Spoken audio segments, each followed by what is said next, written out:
Madame, Monsieur, bonsoir et bienvenue dans Débat News. Comme chaque lundi à 20h15, nous revenons sur l'actualité de la semaine dernière. Et pour débattre de cette actualité cette semaine, je reçois Monsieur Neji Jaloul pour la deuxième fois, membre du parti politique El Joumhouri. Bienvenue. Bienvenue. Et Monsieur Abdelazek Belarabi, président du Parti de la Justice et du Développement. Bienvenue à vous, monsieur. Bienvenue, merci. Donc, on va reparler des dossiers chauds, des dossiers importants qui ont fait la une des journaux et la une des médias. Par exemple, le dossier du Mali, avec la guerre au Mali, si on peut dire ça comme ça, et la France qui est entrée en guerre avec les terroristes maliens, les terroristes islamistes au Mali. On va débattre de ce premier sujet avec mes invités. Alors, on va commencer avec le Mali. Quand il y a eu des problèmes dans le passé de terrorisme dans nos pays voisins comme l'Algérie, la Libye, etc., la Tunisie et notamment le ministère des Affaires étrangères n'a jamais pris position. Et là, avec le Mali, on voit que ce ministère a pris position. Alors, pourquoi prendre position aujourd'hui et pas avant ? Alors, qui peut, monsieur Jaloul, pourquoi cette fois-ci on prend position? Pourquoi aujourd'hui le ministère des Affaires étrangères, il vient et il prend position, une fois il est pour, une fois il est contre, alors qu'auparavant ce problème de terrorisme existait et la Tunisie était bien au courant de ces problèmes de terrorisme, mais jamais elle n'a pris position. Je crois qu'il y a en partie, mais le problème est compliqué, en partie l'influence de la France. Vous savez, la France est notre premier partenaire économique, on a des relations historiques avec la France, et j'ai l'impression aussi que la Tunisie est concernée directement par le problème malien. Le Mali, ce qui s'est passé à Gasserine, a démontré que les djihadistes tunisiens ont des relations et de relations politiques, logistiques étroites avec les djihadistes maliens. Et je crois aussi que le gouvernement tunisien commence à prendre conscience, un peu trop tard, du danger que représente la nébuleuse djihadiste dans le pays et aussi dans les pays voisins. N'oublions pas que ce qui s'est passé, ce qui passe aujourd'hui en Mali, c'est la conséquence presque directe de l'intervention de l'OTAN en Libye. Oui. En Libye, cette intervention a libéré des hommes vers une zone du Sahel, qui est une zone stratégique, n'oublions pas, et a libéré beaucoup d'armes. Aujourd'hui, on voit qu'au Mali, il y a à peu près 5000 djihadistes surarmés, avec des armes lourdes, avec des tanks. Et je crois que maintenant, la Tunisie, tardivement, commence à prendre conscience qu'elle est réellement menacée, parce que n'oublions pas que la frontière, cette frontière très, très large entre les pays de Sahel et le Maghreb, est une frontière poreuse, difficilement contrôlable, parce que c'est une zone d'accès difficile sur le plan militaire. En plus, il y a cette nébuleuse djihadiste est liée aussi à d'autres types de trafics. N'oublions pas que les djihadistes visent du trafic d'armes. Djihadistes islamistes. Islamistes ils contrôlent le trafic d'armes, le trafic d'alcool, le trafic des cigarettes. Le trafic de drogue, peut-être? Oui, des cigarettes aussi, d'alcool. Là, on est sûr, notre ami Ali Al-Aleni qui débarque du Mali parle de tous ces types de trafic dans une zone déjà menacée par des grandes vagues d'exode. N'oublions pas que le Mali est le premier fournisseur d'immigration clandestine pour les pays maghrébins et pour la France. Monsieur Abdelazek, allez-y. Je dois répliquer. Bien sûr. Bismillah wa salatu wa salam ala rasulillah. Rabbi shrah li sadri wa yassir li amri wa hlul 'uqdatan min lisani yafqahu qawli. Non, je ne suis pas de même avis. Le gouvernement tunisien a pris le bâton du milieu. Donc, d'après le propos de M. Marzouk, président de la République, il dit que la France est intervenue suite à une demande formulée par l'État malien. Donc, la position de la Tunisie n'a pas réellement changé. Donc, pourquoi elle n'a pas changé? Parce que le problème est plus complexe. Il est plus compliqué que ça. Et il est compliqué. Et il y a beaucoup d'intervenants dans le sujet, aussi interne qu'externe. La Tunisie fragile après une révolution qui vous le savez, en France, la révolution, elle a duré plus de 10 ans. Donc, la révolution en France, ça a duré plus de 100 ans. Non, pour la première tranche de 10 ans. D'accord. Et d'ailleurs, pour une année, ils ont massacré plus de 40 000 Français. Donc, c'est pas une raison, monsieur Tunisie. Non, attendez. Pour justifier des meurtres. Non, j'ai pas laissez-moi terminer mon idée. Donc, la France est intervenue pour préserver ses intérêts. La France, elle a été évacuée de l'Europe en XVIIIe siècle. Donc, il n'a plus de débouchés en matière de matières premières et de gisements sous-sol, etc. Donc, l'Europe constitue une richesse abondante et une richesse gratuite pour la France. La France, il a puisé toute la Tunisie durant des années et elle a utilisé les richesses africaines pour la croissance et elle a même utilisé les hommes, les musulmans, pour les combats qu'elle a menés. Donc il y a plusieurs martyrs musulmans qui ont été utilisés par la France et que la France n'a pas reconnu que par un simple signe symbolique qui est la construction du grand mosquée à Paris. L'intervention française au Mali. Est-ce que vous êtes pour l'intervention française au Mali? Moi, je suis absolument contre. Pourquoi? Parce que la France, elle veut préserver un ensemble d'intérêts. Il y a des intérêts économiques, il y a des intérêts politiques, il y a des intérêts culturels. Il y a des terroristes là-bas qui font des problèmes. Non, attendez. Les terroristes, pourquoi il n'est pas intervenu en Syrie? La France est intervenue en Syrie. Non, attendez, où elle est intervenue? En Syrie, elle aide. Il y a le massacre jusqu'à aujourd'hui. Elle aide le rébellion en France. Laissez-moi parler, comme je vous ai laissé. Non, il ne faut pas m'interrompre, s'il vous plaît. Donc, je vois que la France mène une politique colonialiste. C'est la poursuite d'une traversée inhumaine en Afrique. La Révolution française, elle est basée sur deux concepts essentiels. L'homme est né libre et il faut reconnaître l'autrui. Ces deux, est-ce qu'elle a respecté Il y a des massacres aujourd'hui en Mali. Vous vous rendez compte qu'il y a une partie importante de la gauche qui refuse cette guerre. Il y a des Français honnêtes, des fidèles, qui accusent leur gouvernement de provoquer la déstabilisation de toute l'Afrique.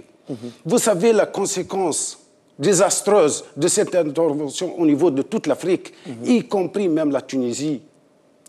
La Tunisie, elle a pris une position de sagesse et que je déplore les pays africains qui ont contribué avec la France pour détruire le Mali. Très bien. Est-ce que vous pensez, M. Abdelazek, qu'aujourd'hui, la Tunisie, elle est encore sous la pression française? Est-ce qu'on est indépendant aujourd'hui dans nos décisions gouvernementales et politiques?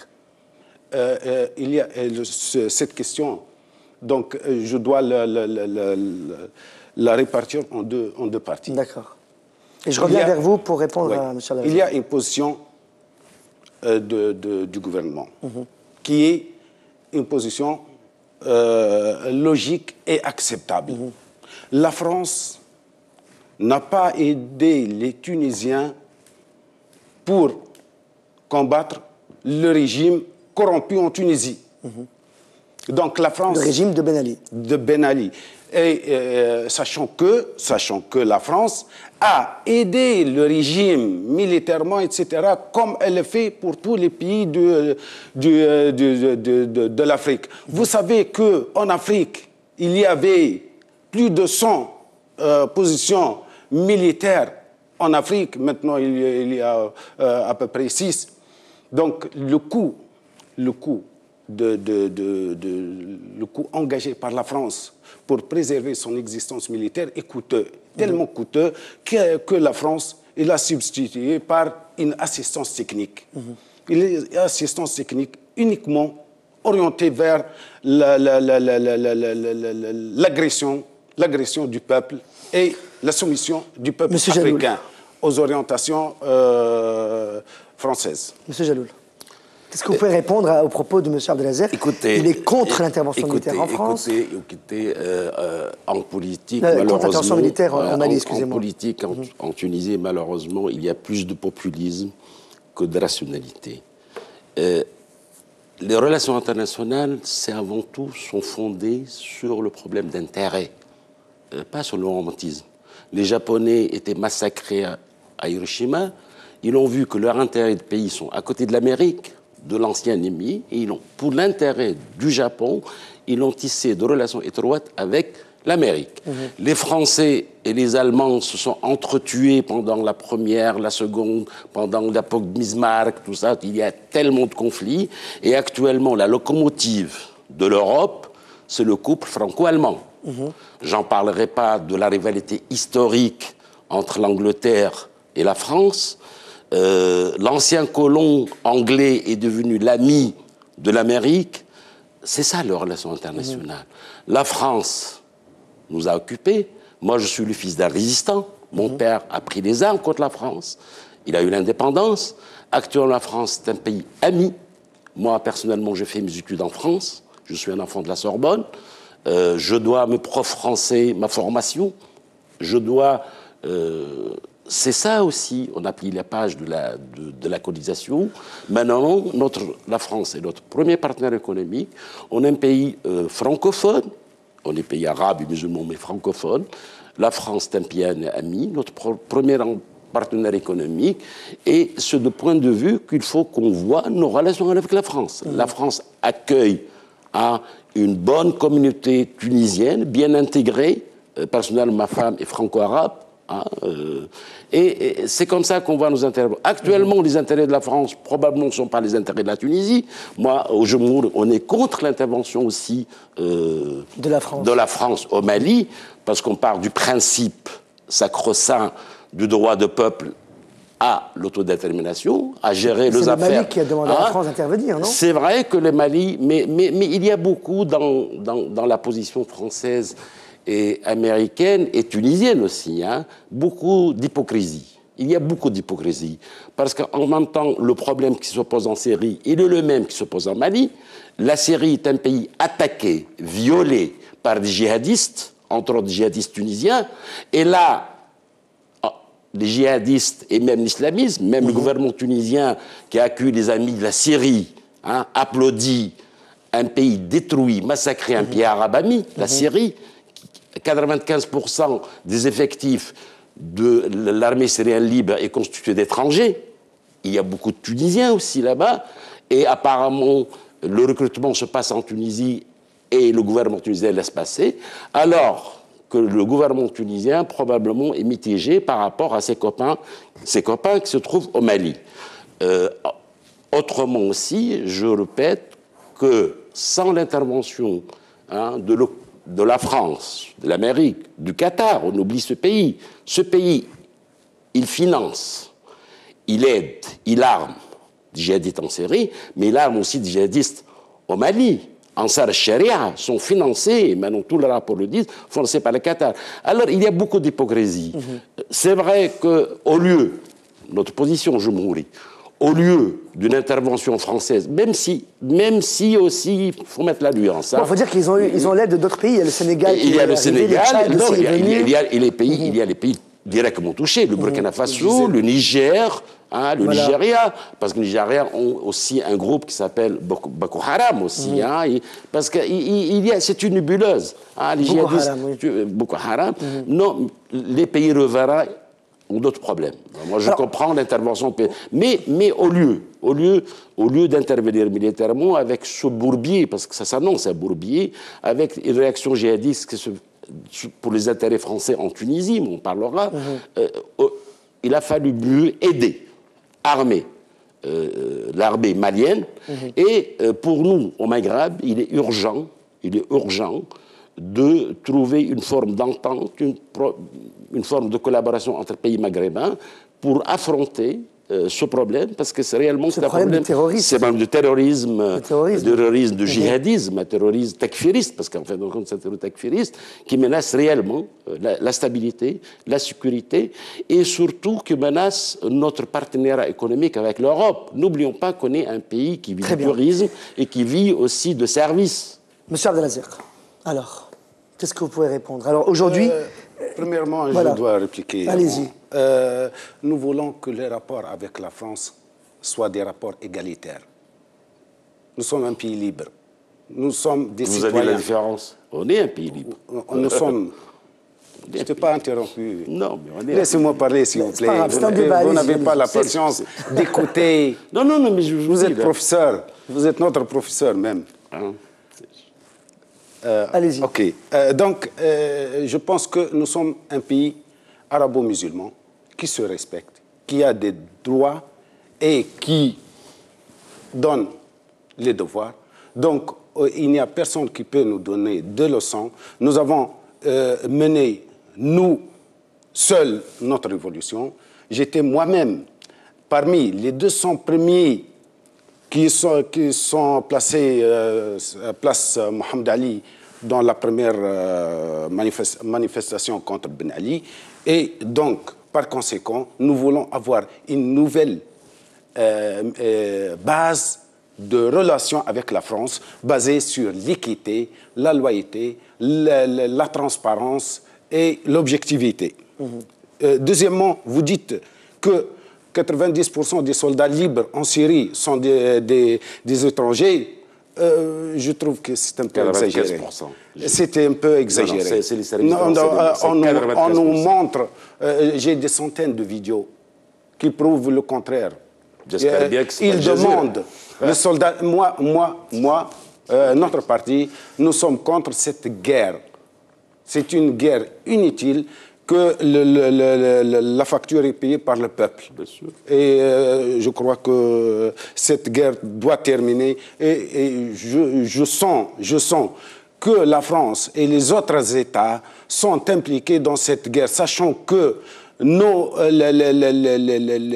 les préjudices causés à la nation islamique proviennent essentiellement de la France, de la Grande-Bretagne qui s'est succédée par les États-Unis et surtout par les Russes.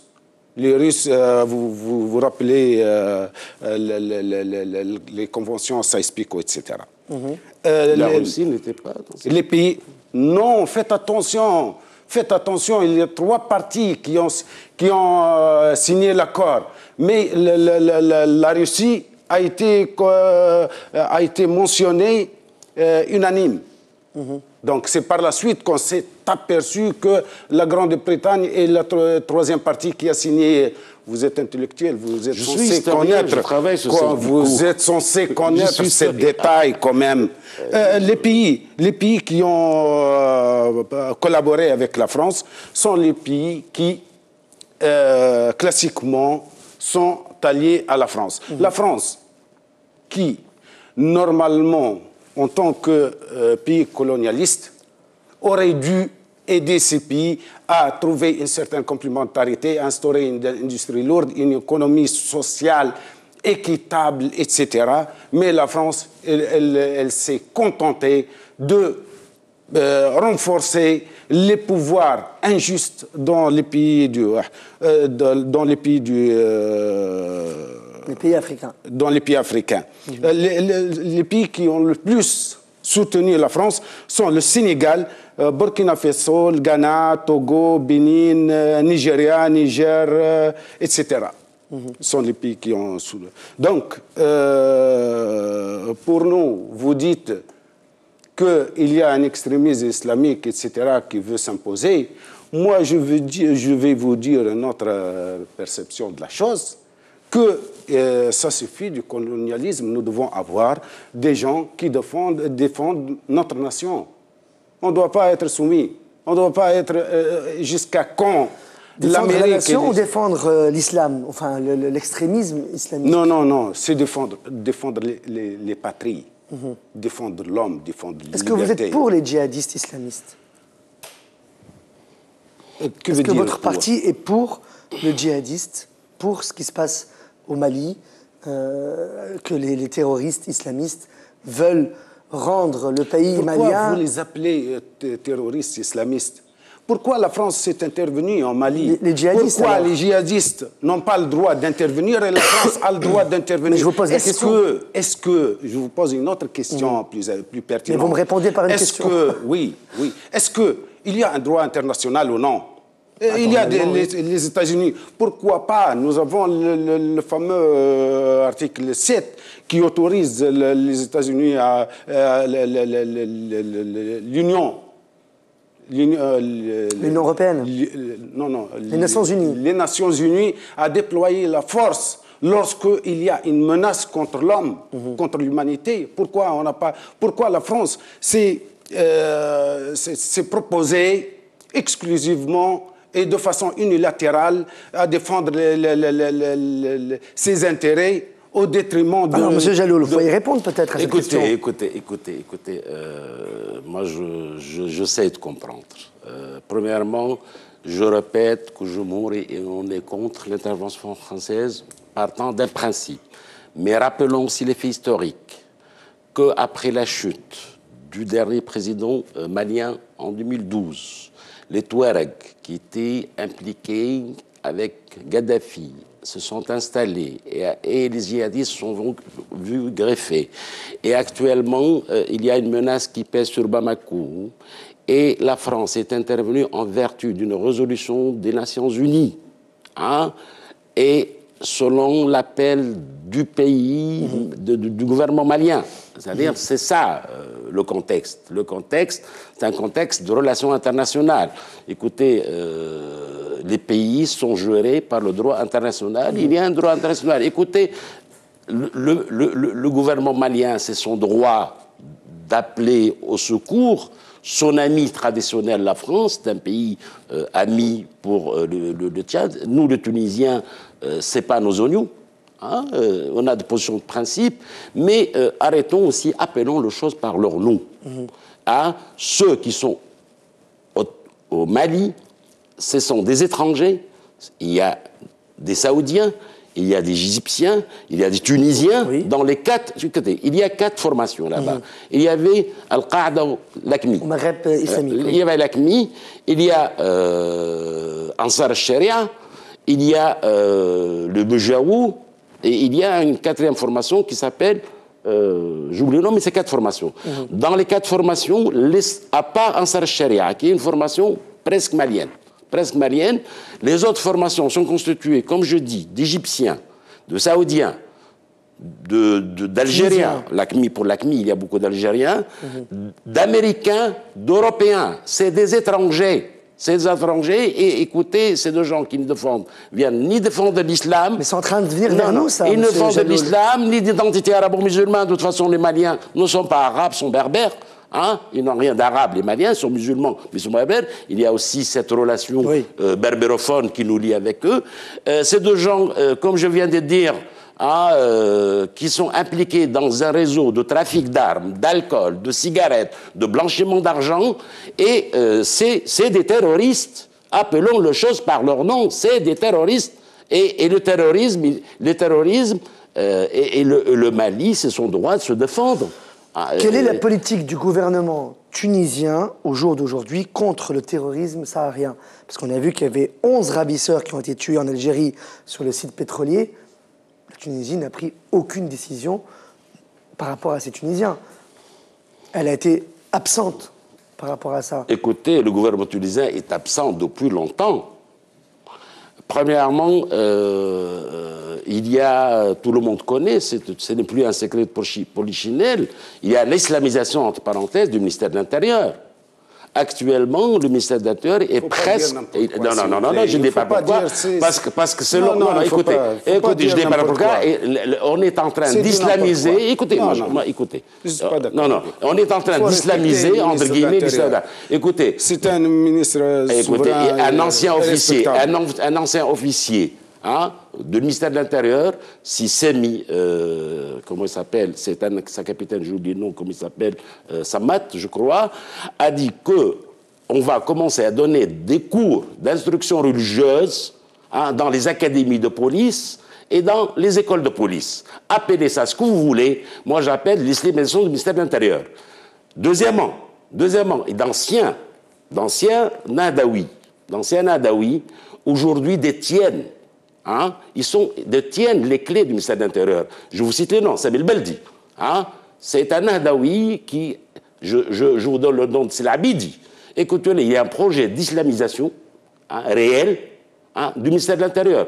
Écoutez, maintenant, on est en train d'ouvrir à Sfax, hein, des petits oratoires, des lieux de prière, dans, hein, les postes de police. Ne dites pas maintenant, écoutez, le ministère de l'Intérieur est devenu... Ça, c'est tout le rapport de la police qui le disent.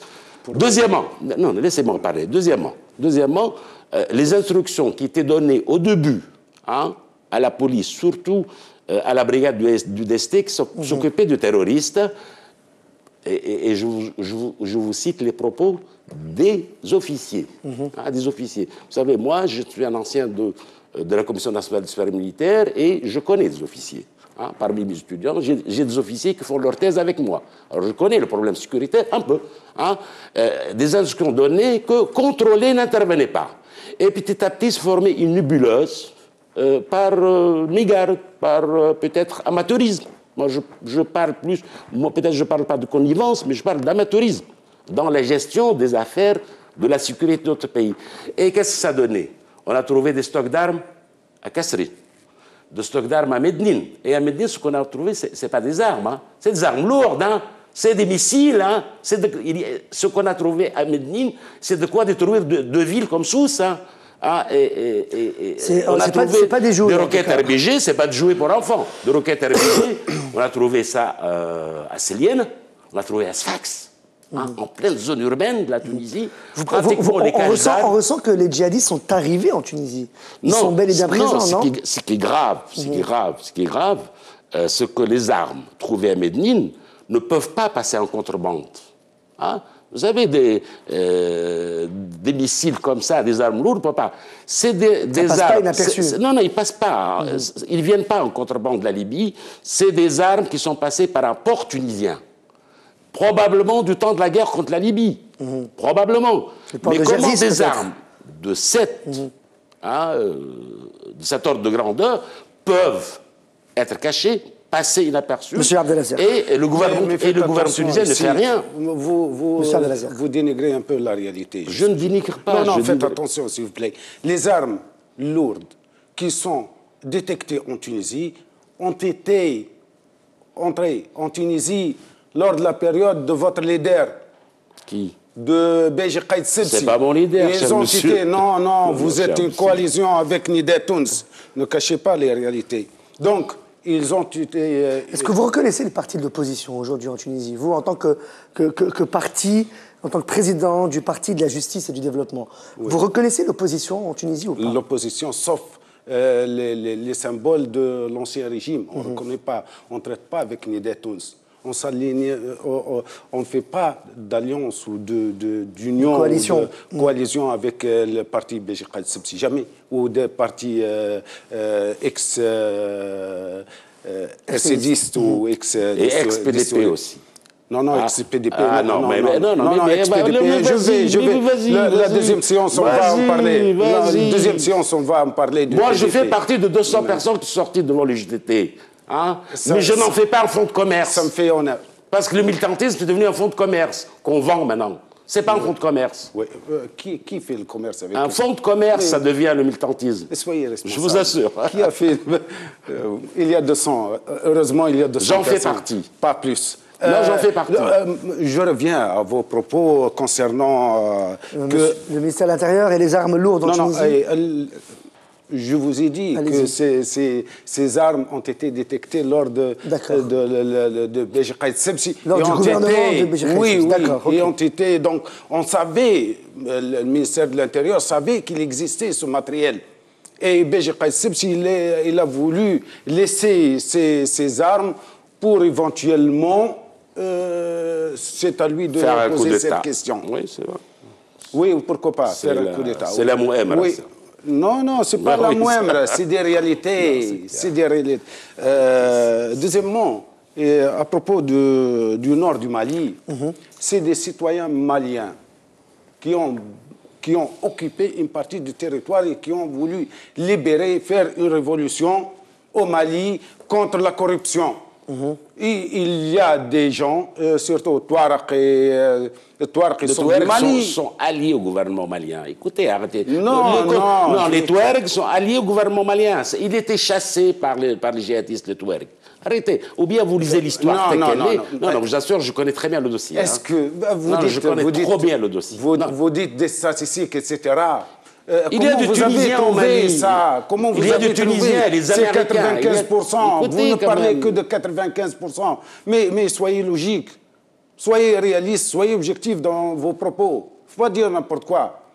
Je suppose que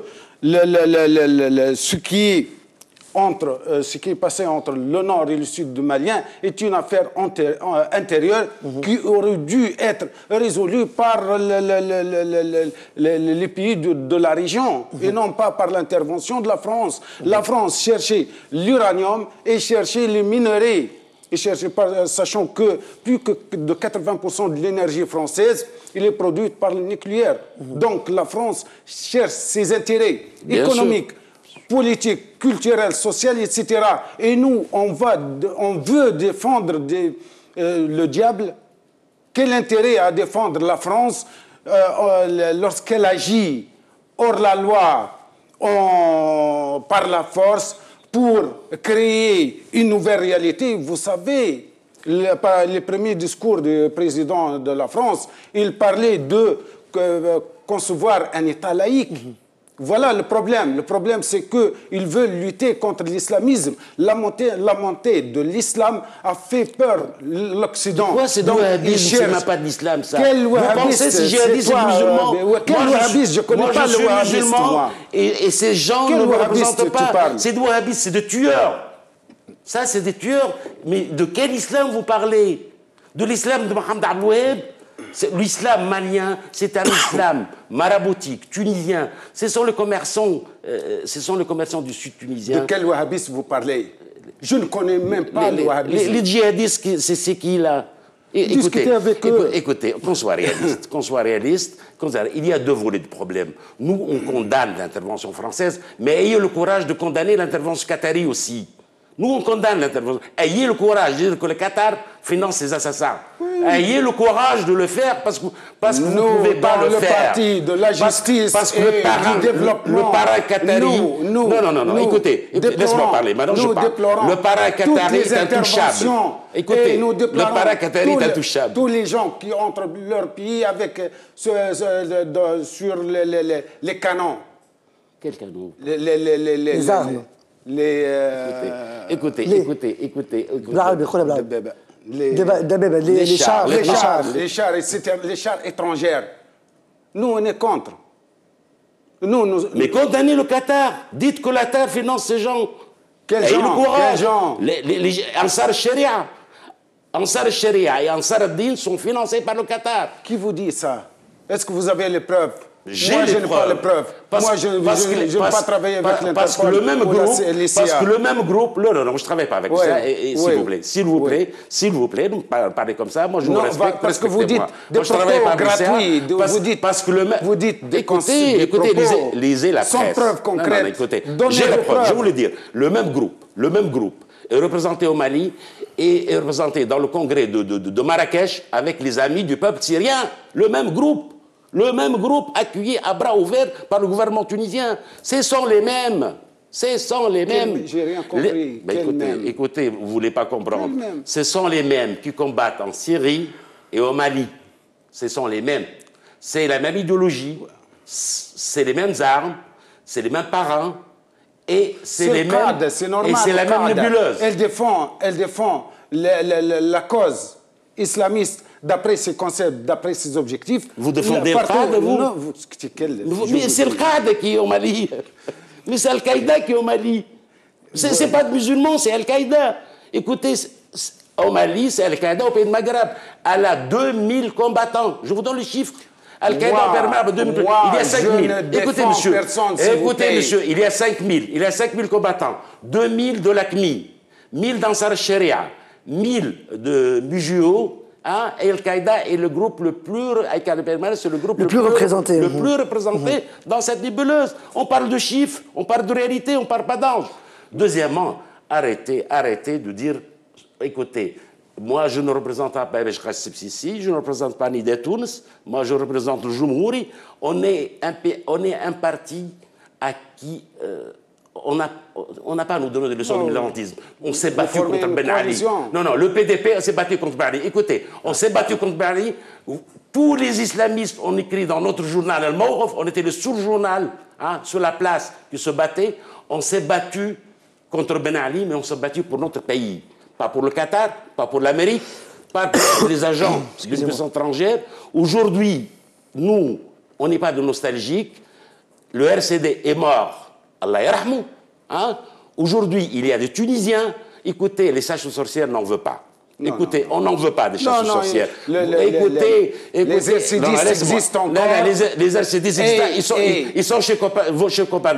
Écoutez, le gouvernement de la Banque centrale, c'est un bon RCD. Posez cette question à Nahda, pas à moi. Chez vos copains, Nahda. Écoutez, les RCDistes sont partout, dans tous les partis. Et notre parti, il n'y a aucun RCDiste. J'en sais rien. J'en sais rien. Peut-être vous aurez de surprise. Non, je n'aurai pas de surprise. Non, soyez sûr. Non, Dieu merci.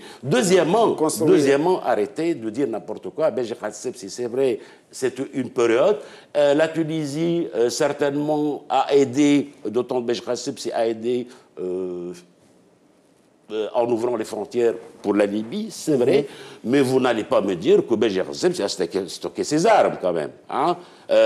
Il n'a aucun intérêt. On va revenir là-dessus. Moi, j'accuse Beji de cacher ses armes. Le pauvre, vous l'accusez de tout. Deuxièmement, je dis une chose. C'est que moi, je déplore les États-Unis, la Russie, la France, le Qatar et tous les gens qui veulent s'immiscer dans les affaires des pays arabo et musulmans. Le Qatar, y compris Qatar, monsieur, s'il vous plaît. C'est courageux. Nous sommes un parti libre. Nous sommes un parti libre et indépendant. J'ai condamné des propos d'Erdogan. Je l'ai condamné l'autre fois. Nous avons présenté notre position qui est tout à fait contraire avec la position. Parfait, c'est tout à votre honneur, monsieur. Alors, pour terminer sur le sujet du Mali, parce qu'on va passer sur le sujet de l'UGTT, une question pour vous, Jumhouri. Pourquoi monsieur Ahmed Najib Chebi a refusé d'intégrer le gouvernement? Dernièrement, il a refusé d'intégrer le gouvernement. Est-ce à cause d'une leçon du passé, et je fais référence au 13 janvier 2011, ou c'est une stratégie politique, selon vous? Non, ce n'est pas une stratégie politique. Vous savez, ce n'est pas M. Najib Chebi qui a refusé d'intégrer le gouvernement, c'est le parti de Jumhouri qui a refusé, parce qu'on est un parti, on n'est pas... Mais justement, c'est une stratégie politique ou c'est parce qu'il y a eu des antécédents? Non, ce n'est pas une stratégie politique, parce que Nahda nous a proposé d'entrer au gouvernement, après le gouvernement, et à nous donner vraiment le panier, choisissez ce que vous voulez. Nahda a été toujours généreuse avec nous. Même les ministères souverains? Souverains. Elle était très généreuse avec nous et on le remercie. C'est gentil à eux. C'est gentil à eux. Le problème, c'est une question de principe. Une question de principe. Écoutez, on va sortir un peu de la peau de Paul. Parlons football. Parlons football.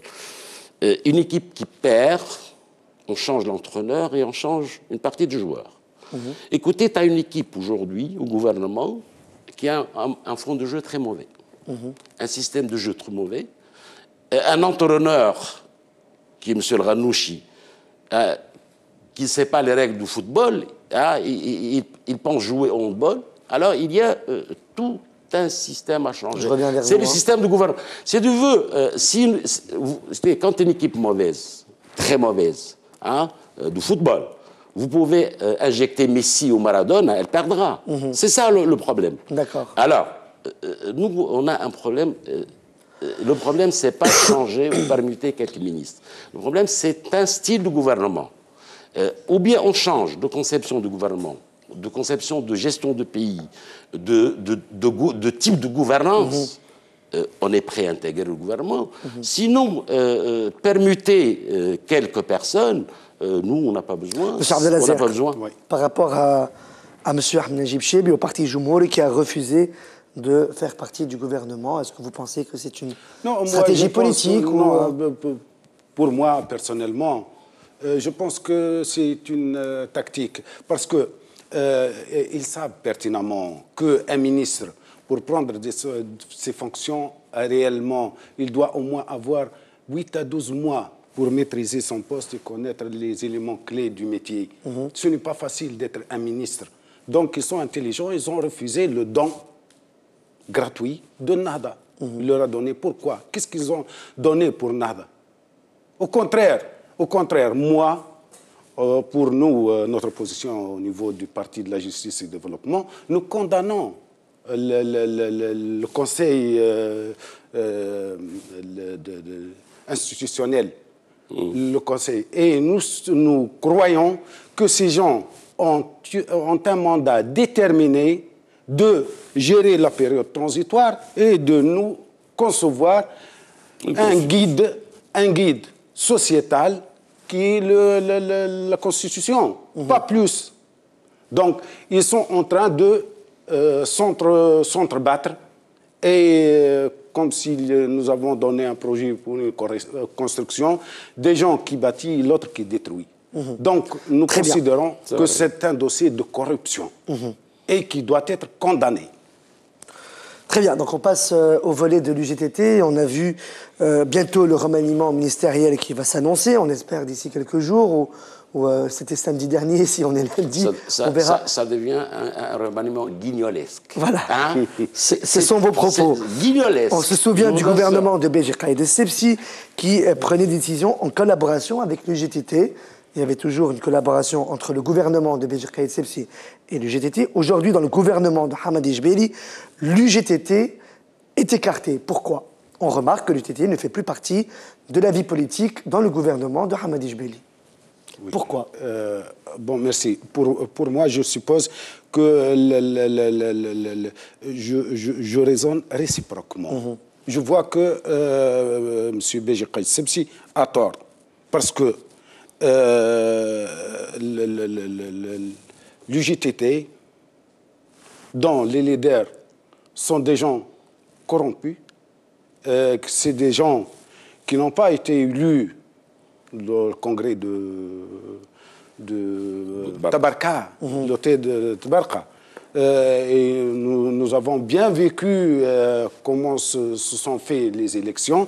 Donc, nous considérons que lorsque l'action syndicale est nouée dans le politique, elle perd son indépendance. Lorsqu'elle perd son indépendance, elle perd les intérêts légitimes des travailleurs. En perdant les intérêts, les salariés deviennent désintéressés et par conséquent, la productivité baisse, l'économie baisse et le pays entre dans l'incertitude. Par rapport à ça. Écoutez, moi, je me rappelle cette blague quand on nous a dit une journée de travail, c'est 700 milliards, comme ça. Écoutez, on n'a pas fait grave et on n'a pas eu les 700 milliards. Ah, les caisses de l'État sont aussi vides que mon estomac actuellement. Ah, je vous assure. En fin de compte, c'est un problème. C'est un problème de perception, de gestion des affaires de l'État et de la démocratie. C'est un problème de fond. Pourquoi ? Parce qu'en fin de compte, moi je suis triste, moi je suis un ancien syndicaliste, je suis le GTT, quand je vois qu'on dit que le congrès de Tabarka n'était pas un congrès démocratique. Moi je pense que les travailleurs ont élu leurs représentants. Peut-être je ne suis pas d'accord avec le bureau exécutif, hein, ils sont, c'est vrai, un peu marqués à gauche, mais c'est la loi de démocratie.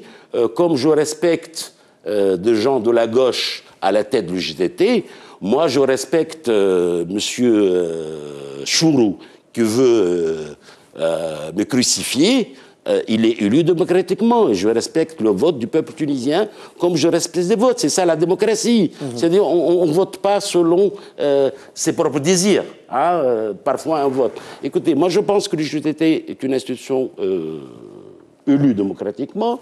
Peut-être ses dirigeants ont leur opinion. Moi j'en ai les miens. Hein, tout le monde a ses opinions. Ce n'est pas une tare. Mais ce qui est grave, que les démocraties, ce n'est pas un parlement. Un parlement, malheureusement, que M. Mou... C'est pour ça que je vois les islamistes adorent le système parlementaire. Parce qu'il y a, vous savez, il y a une arôme de choura dans le parlementarisme. C'est pour ça qu'ils l'aiment. Aujourd'hui, une démocratie moderne, c'est fait par Vous n'êtes pas un d'accord, gouvernement. Ah non, non, bien sûr. Moi, je sais. Vous êtes... Un parlement, une société civile, des institutions. Et vous savez, il n'y a pas de démocratie. Il n'y a pas eu de... Écoutez, je termine. Il n'y a pas de démocratie en Amérique sans les syndicats. Il n'y a pas de démocratie en Allemagne sans les syndicats. Et les pays les plus démocratiques, c'est les pays où les syndicats sont forts. Aujourd'hui, il y a une volonté de démantèlement de l'UJTT qui occupe une... Vous savez pourquoi la Tunisie est un pays moderne par rapport au pays? Parce qu'on a la plus vieille et la plus grande centrale syndicale en Afrique. Parce qu'on est le pays qui a libéré les femmes. Mais c'est des accusations. Mais écoutez, je n'accuse pas, je vous accuse pas. Non, je ne dis pas. Écoutez, aujourd'hui, nos gouvernements tunisiens a réussi le tour de force de se mettre le dos les syndicalistes, les universitaires, les médecins, les étudiants, les artistes. Il s'est mis... Et même ses copains de la Troïka, il les a vampirisés. Vous savez, vampirisés, écoutez, le Takat n'existe plus, c'est vraiment un gouvernement de vampires. Monsieur Al-Gharazir, allez-y. Il y a un équilibre sociétal. Il faut l'avouer. Ben oui, il faut y croire surtout.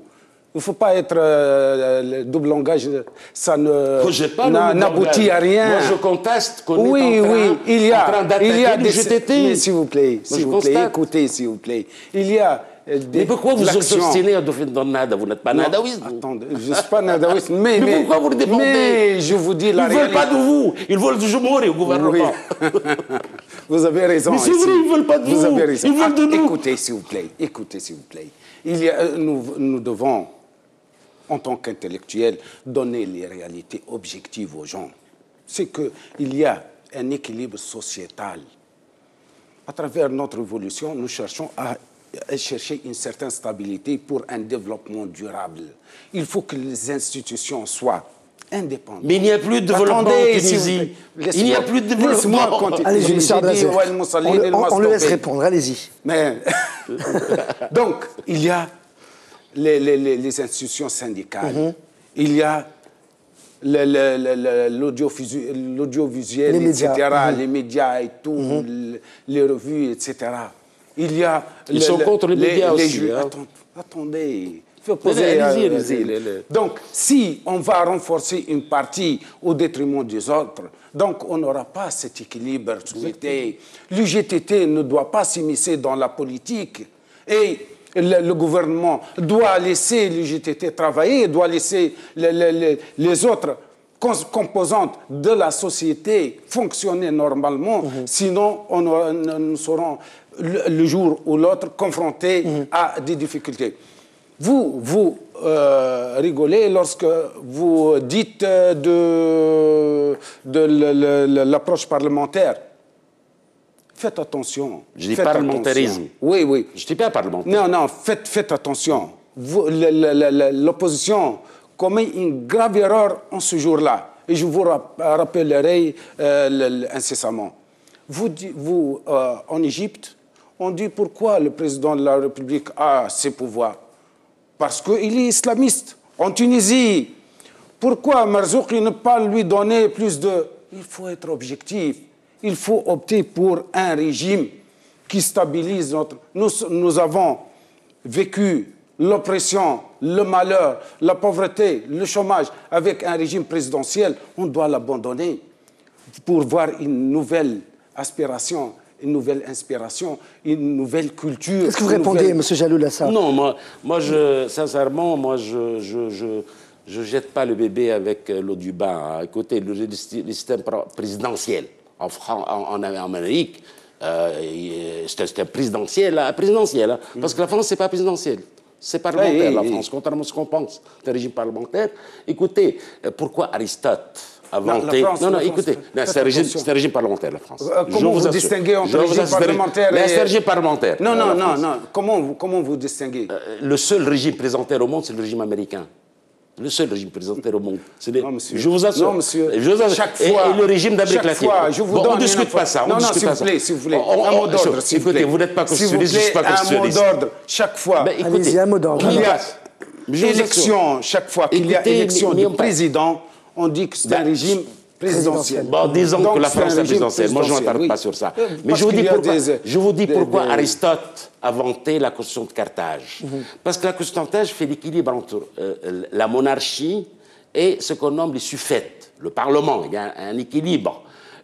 Pourquoi le régime des grands électeurs en Amérique, ça empêche le populisme ambiant en Tunisie. Il n'y a que du populisme. Pourquoi, en fin de compte, il y a des équilibres. Par exemple, en Angleterre, on a imposé le vote censitaire. C'est-à-dire ceux qui payent leurs impôts votent. En Tunisie, on a voté l'inverse. Tu as l'argent et tu votes. C'est vraiment l'inverse. Écoutez, moi je ne parle pas... Juste une question, monsieur. Vous pensez que les élections ont été trafiquées et tout ici en Tunisie? Les élections, les dernières Oui, élections. les dernières élections. Il y avait de l'argent sale. Absolument. Il y avait de l'argent sale. C'est de l'argent. Il y avait beaucoup d'argent sale. Vous voyez des gens qui ne... je suppose... On va revenir sur... Non, mais allez-y, je termine, s'il vous plaît. Alors, allez-y. qu'est-ce qu'on a en Tunisie? Ce n'est pas un régime parlementaire qu'on a. Écoutez, le putsch qu'a fait par la Troïka se transforme en une constituante. On a voté pour une constituante, un parlement, avec la mafia de partis. Maintenant, on va retourner à ce tragicomique remaniement. Mais vous faites partie, monsieur. Non, on ne fait pas partie, nous. Non, vous faites partie On a refusé. de ce corps. Il y a plus de la mafia. Le plus qu'il y a dépensé dans ces élections de l'argent malsain, c'est le PDP. Vous avez des preuves? Oui, j'ai des preuves. Ça, c'est le propos c'est des banderoles de 4 mètres sur 4 mètres. Faites attention, c'est pas dire n'importe quoi. Non, écoutez, n'importe quoi.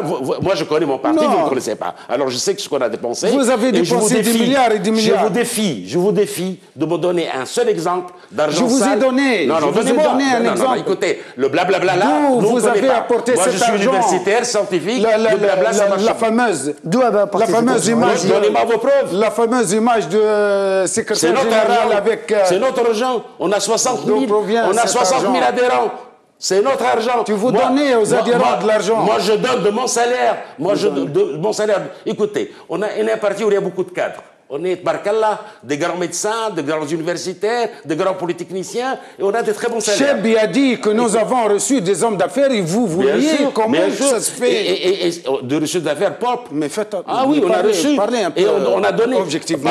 Même quand vos amis qui ont reçu du Qatar des milliards, nous, on n'a pas reçu de l'argent étranger. Posez à eux. Je n'ai pas d'amis, je n'ai pas d'amis. C'est vos amis. Le parti de la justice et développement est un parti indépendant. Écoutez, nous n'avons pas d'amis. Dans la politique, il y a des intérêts, il n'y a pas d'amis. Non, écoutez, celui qui a fait sa campagne électorale sur l'argent sale, on sait qu'il est financé par un grand homme d'affaires. Écoutez, arrêtez ce populisme.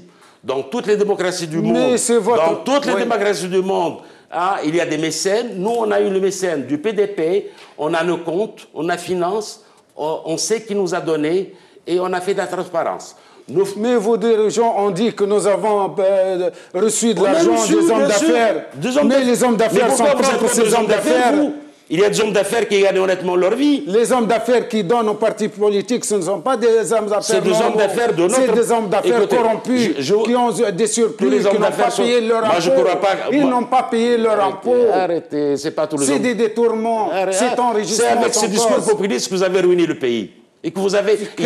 Écoutez, il y a 2500... C'est des accusations gratuites. Écoutez, non, c'est basé... Il y a 2500 hommes d'affaires tunisiens qui ont pris bagage, qui s'installent au Maroc, à cause de ce discours populiste.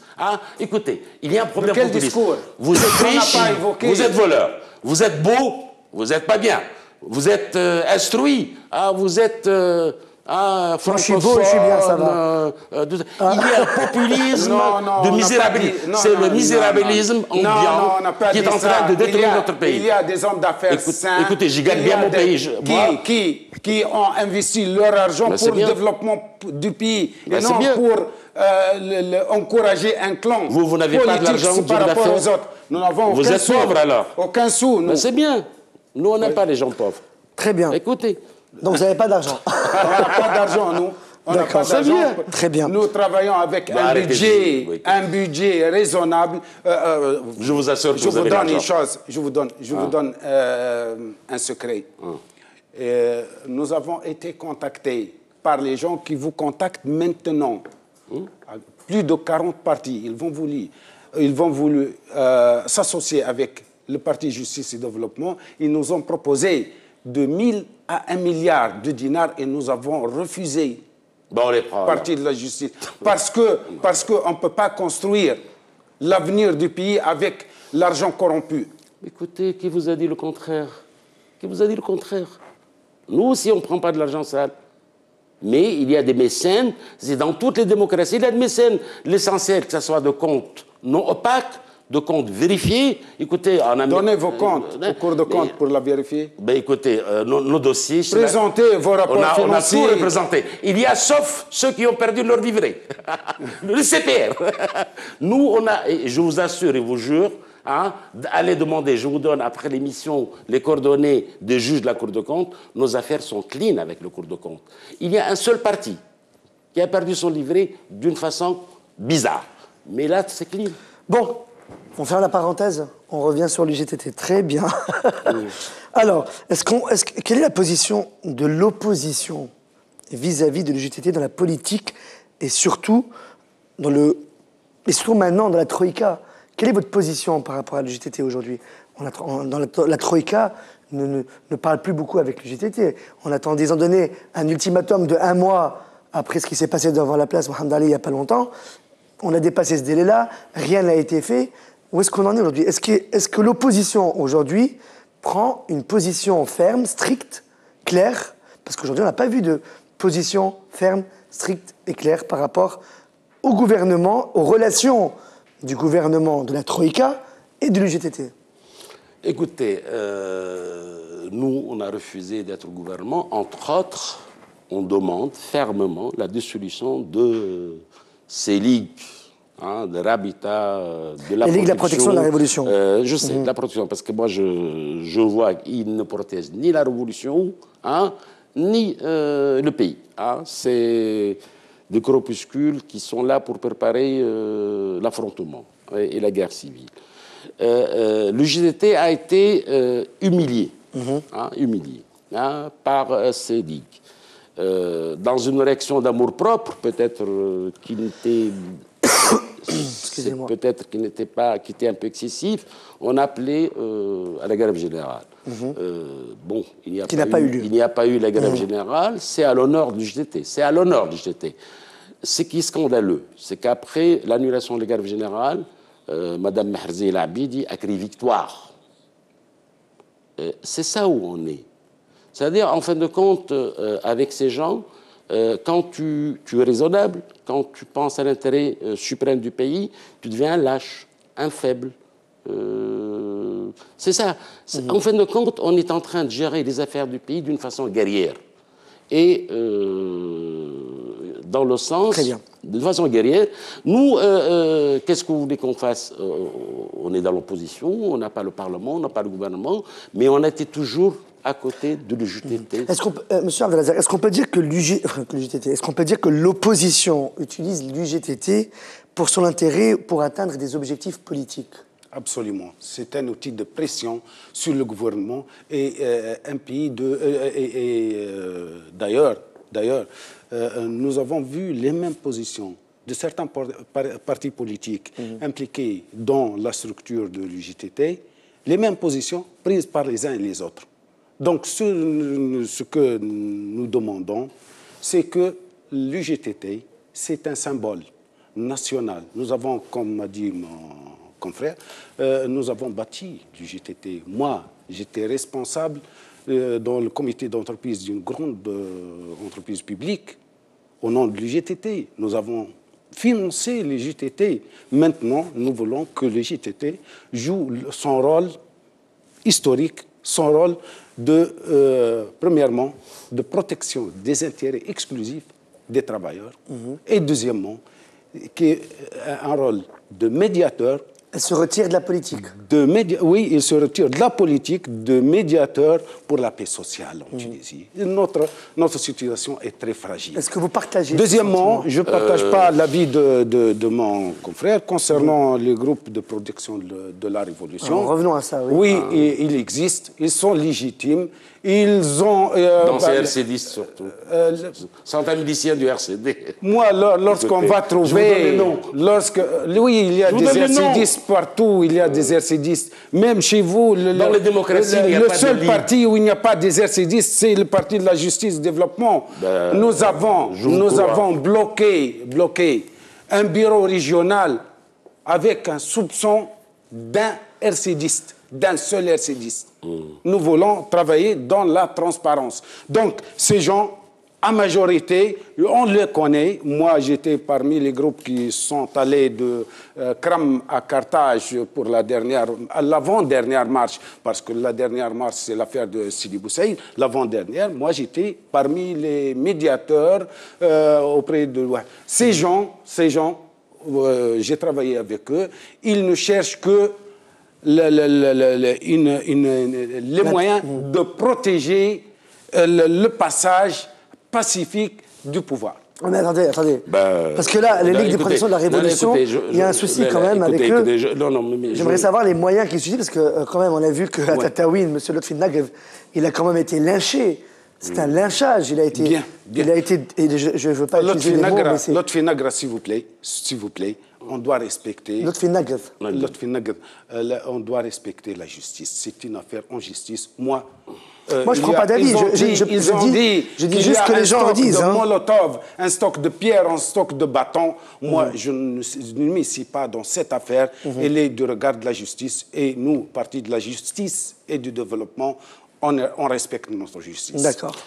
Écoutez, pour répondre à votre question, tu sais, les Arabes, avec la révélation mahomédienne, sont débarrassés d'une triade. Comme la triade capolitaine chez les Romains, c'est-à-dire la triade Let, Wamouna ou Al-Uzza. Notre gouvernement très islamique a inventé une nouvelle triade. Tu sais, la triade, c'est quoi? C'est la religion, ce n'est plus Allah, c'est le complot. Le mot Emra, ils vivent qu'avec ça. Alors, il y a un complot étranger, c'est toujours les autres, pas eux, alors qu'eux, ils ont échoué. Qui vous dit ça? Mais je ne parle pas de vous, je parle du gouvernement, je ne parle pas de vous. Vous n'êtes pas au gouvernement, ça ne vous intéresse pas. Je parle du gouvernement. Alors, le premier jalon de la triade, c'est l'autre, l'étranger, le blond, aux yeux bleus, il est toujours mauvais. Le deuxième, c'est Béjikès Sepsi, le pauvre. On lui colle tout le monde du pays. Le troisième... larron de cette triade, nouvelle triade divinisée, c'est le JTT. Écoutez, le JTT, on lui doit notre révolution. Lui-même vient nous dire qu'il est sorti de la JTT. Ben Ali a reçu son coup fatal à Sfax, c'était le JTT. Le JTT nous a protégés. Il y a deux institutions en Tunisie, dans Ben Ali, qui ont protégé l'opposition. Le JTT et les locaux du PDP. Et ça, c'est l'histoire qui le dit. C'est pas moi qui le dis, tout le monde le dit. Et alors, soyons dans un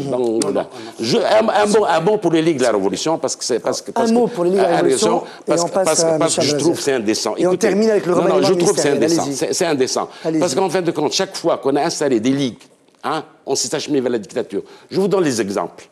À Cuba, après la Révolution, on a fait des ligues, la Révolution, et on sait qu'est-ce que c'est devenu. Des petits groupes qui ont instauré une des dictatures le plus sanguinaires de l'histoire de l'humanité. À Haïti, avec les Duvalier, les bébés Doc, c'était des ligues de la Révolution. Avec Bourguiba aussi, c'est les jeunes Réaïs, c'est des ligues de la Révolution. Bien sûr, toutes les ligues de la Révolution de l'Amérique latine, tout en des fascistes. J'en terminais avec la plus grande ligue, la plus belle, la plus mauvaise, c'est les passages et les gardiens de la Révolution en Iran. Écoutez, on est en démocratie, on n'a pas besoin des ligues. C'est le Parlement, la loi et l'État de droit qui protègent les gens. La Révolution n'a pas besoin de miliciens. Ça, c'est des gens, des miliciens qui vivent d'un argent sale, qui sont sous la protection du parti au pouvoir, et c'est des gens qui nous préparent une petite guerre civile. Et je trouve c'est scandaleux que le président de la République, qui s'est dit militant de droits de l'homme, reçoive à ces gens le matin, et le soir nous parle de réconciliation nationale, nous parle de dialogue. Bien, vous avez parlé du trio des yeux bleus. Je vous donne une chose, c'est que nous, dans le Parti Justice et Développement, nous respectons énormément le peuple français. Le peuple français qui a mené une guerre qui a donné les concepts de base de la révolution, et dont la révolution est basée sur la liberté.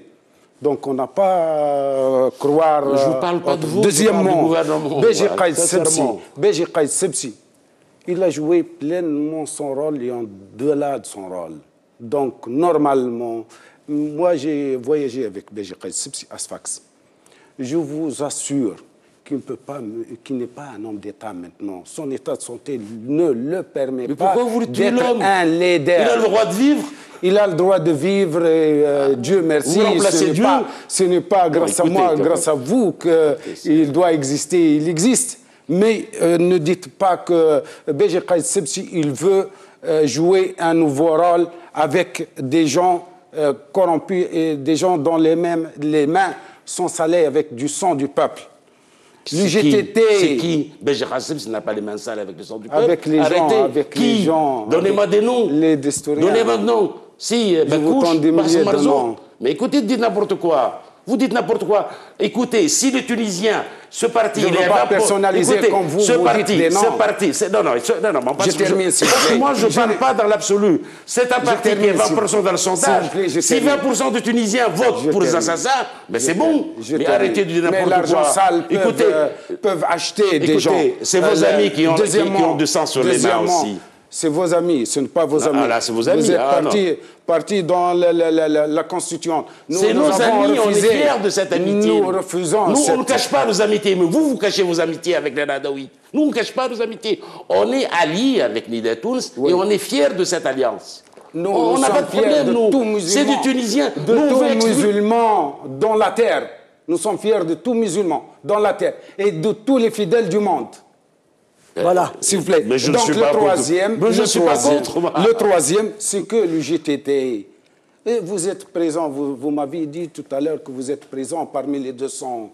Je vous assure. Que s'est-il arrivé la veille? Je ne me rappelle pas. Bien, il faut se rappeler, monsieur. Je me rappelle pas. L'UGTT a fermé ses portes, ses fenêtres et s'est échappé, nous a laissé face à face avec les agents de la police. Mais c'était Gérald, c'était pas le JTT. Il a déploré nos manœuvres. Il nous a considérés comme des gens hors la loi. C'était Gérald, c'était pas le JTT. Vous dites la démocratie et vous concevez la dictature. Pourquoi est-ce qu'il y a liberté d'association ou non? Ces gens, ils mais ce n'est pas une association. Écoutez, c'est une association. Non, écoutez, la loi est claire. Écoutez la loi. La loi qui a créé ces ligues stipule dans son article 4 qu'en cas de recours à la violence... La loi ne stipule pas. La loi dispose. C'est une loi. Écoutez, les stipulations des conventions. Appelez-le ce que vous voulez. Oui. Écoutez, ne tenez pas dans le petit détail comme ça. Oui. Stipule qu'en cas de recours à la violence, elle est automatiquement dissoute. Écoutez, écoutez, elle a attaqué le JTT. Elle a frappé ces ligues partout. C'est des corbeaux qui répandent la violence, la haine. La haine. Et vous savez, la haine, c'est quoi? La haine, c'est le meilleur. Vous voyez la différence entre moi et lui. Écoutez. Moi, je ne veux pas. Il y a un consensus en Tunisie. J'ai des arguments. Vous traitez des choses qui sont entre les mains de commissions de quelle commission vous parlez? De commissions d'enquête. Écoutez, la commission d'Avril, la commission qui... Laissons les gens travailler. Mais écoutez, mais son gouvernement passe sa vie à faire des commissions. Les bâtons, je ne veux pas parler. Mais quand on aura le résultat du 9 avril... Laissez tomber. Mais quand... Mais les commissions ne travaillent pas. Ne pas parler de choses entre les mains de justice. Ne pas influencer vous défendez la justice. Ces assassins. Je défends personne. Je défends la réalité, la vérité. Vous défendez ces bandits. Je défends la démocratie. Et vous dites que vous êtes la un bon liberté. musulman. Vous êtes contre la liberté. C'est des gens qui ont tué à Tataouine. C'est des gens qui ont massacré. C'est des gens qui ont violé. De justice, on ne sait pas qui a tué, s'il vous plaît. Mais on voit... Les gens sont arrêtés. Alors, les médias mentent. Vous voulez faire la justice, vous? Je ne fais pas la justice. Laissez la justice travailler avec indépendance. Mais on ne peut pas travailler avec vous dans ces conditions. Non, les médias mentent, la justice ment, les partis mentent. Mais qui ne ment pas dans ce pays? Justice compétente. C'est vous qui mentez pas dans ce pays. Elle doit travailler, laissez-la travailler, sans influence. Très bien, on termine donc ce débat avec le remaniement ministériel. Quel est votre sentiment dans ce prochain remaniement ministériel qui sera sûrement annoncé par M. Hamadi Jebel, le chef du gouvernement provisoire? Et on a vu aussi dans un meeting où M. Ali Raï va être par les agents de la sûreté qui l'ont demandé de dégager du ministère de l'Intérieur. Alors, quel est votre sentiment par ce grand chamboulage qu'on peut appeler un remaniement ministériel? Écoutez, on termine par ça. Je viens vous dire que Nahda, Nahda, parce que c'est le parti dominant, c'est le parti qui constitue la charpente de la Troïka, mais parlons du gouvernement, peut-être c'est mieux, fait la politique comme elle fait la guerre. Vous savez, dans la guerre, il y a des principes. Vous entraînez l'ennemi sur le terrain de la bataille. Elle a entraîné le peuple tunisien sur un débat sur l'identité scandaleux, à la limite, qui ne devait pas être. Les Nahdaouis, après ce discours triomphaliste sur les overgules, sur les blessés des élections, à partir de leur congrès, ils ont commencé à parler de remaniement. Parce que l'idée Tunis a commencé à pointer, les difficultés ont commencé, les difficultés financières, sécuritaires. Et en fin de compte, ça a commencé à être vraiment, c'est tragicomique. Parce que depuis des mois, on en parle, hein, tout simplement pour gagner du temps. Pour gagner du temps et faire la diversion sur les vrais problèmes du pays qui deviennent dramatiques. C'est la diversion, gagner du temps. Et en fin de compte, Nahda, le gouvernement, a, dans le dernier document qu'il vient d'envoyer au parti, nous on a reçu une copie. C'est une nouveauté, on adresse par courrier au parti avec accusé de réception. Hein, attention. En fin de compte, qu'est-ce qu'il propose? Le gouvernement propose presque un gouvernement dans la perspective d'une alliance électorale. Hein? C'est-à-dire, en fin de compte, on ne fait pas réellement pour résoudre les problèmes du pays, pour changer de politique, pour résoudre les vrais dossiers du pays. Non, on fait des alliances dans la perspective d'une alliance électorale, parce qu'il y a une idée qui plante, il y a une troïka de l'opposition qui est en train de le faire, et sur les sondages, elle est gagnante. Dans les sondages, elle est réellement gagnante, cette troïka. Et M. Belabès s'est encore trahi. Il s'est trahi, il a dit on va faire une alliance à 4, porte-parole du CPR. Alliance à 4 avec nos dissidents de l'Alliance démocratique, dans la perspective des prochaines élections. En fin de compte, ce qui trahit que notre gouvernement, premièrement, ce n'est pas un gouvernement, et en plus la nouveauté qui démontre l'amateurisme. Hein, l'amateurisme et une certaine conception des gens des affaires d'État. On va nous poser, dans le nouveau gouvernement, il y aura un coordinateur du gouvernement. Vous avez entendu parler d'un gouvernement dans un pays démocratique? Moi, je n'ai pas jamais entendu. C'est nouveau, c'est une invention. En fin de compte, qu'est-ce que ça démontre? Que non seulement la diversion, mais que ce gouvernement est, disons, paralysé. Il est paralysé par quoi? Qu'on dise les choses honnêtement.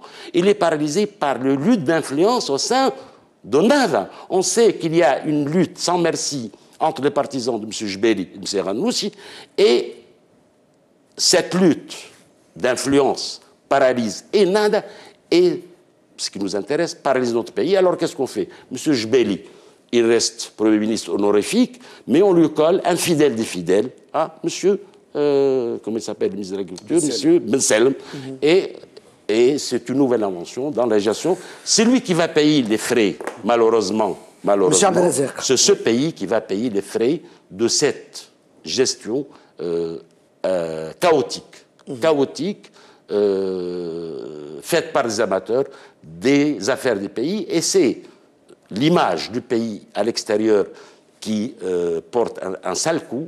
Et aussi, c'est les problèmes socio-économiques qui s'aggravent. Monsieur Abdelazer, par rapport à ce remaniement ministériel, dans les jours à venir, oui, je pense que ce remaniement n'a aucun sens, puisqu'il y a des priorités qui peuvent être absolument résolues avec l'équipe qui existe, mais il s'agit là de revoir les objectifs et les orientations à court terme, puisque, sachant que le gouvernement est un gouvernement de gestion des affaires, ce n'est pas un gouvernement qui va nous avancer un plan de développement qui va s'étaler sur 5 à 10 ans. Donc, deuxièmement,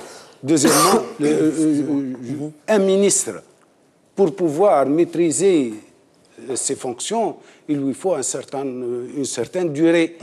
Sachant que la période restante, elle est en tout cas, elle est moins d'une année. On termine avec ça. ça. Donc, je pense que c'est un non-sens. Il y a un dicton tunisien. Alors, le dicton, on termine avec le dicton. Le dicton tunisien, il est très beau. Il dit un arabe, c'est des gens qui apprennent la coiffure sur une pauvre tête. Voilà. Bon, on termine avec le dicton de M. Neji Elloul. Merci beaucoup d'avoir accepté notre invitation pour ce débat. Merci beaucoup, M. Abdelazek Belarabi, président du Parti de la Justice et du Développement, et M. Neji Elloul, membre du Parti El Joumhour. Et c'est la fin de cette émission de Débat News.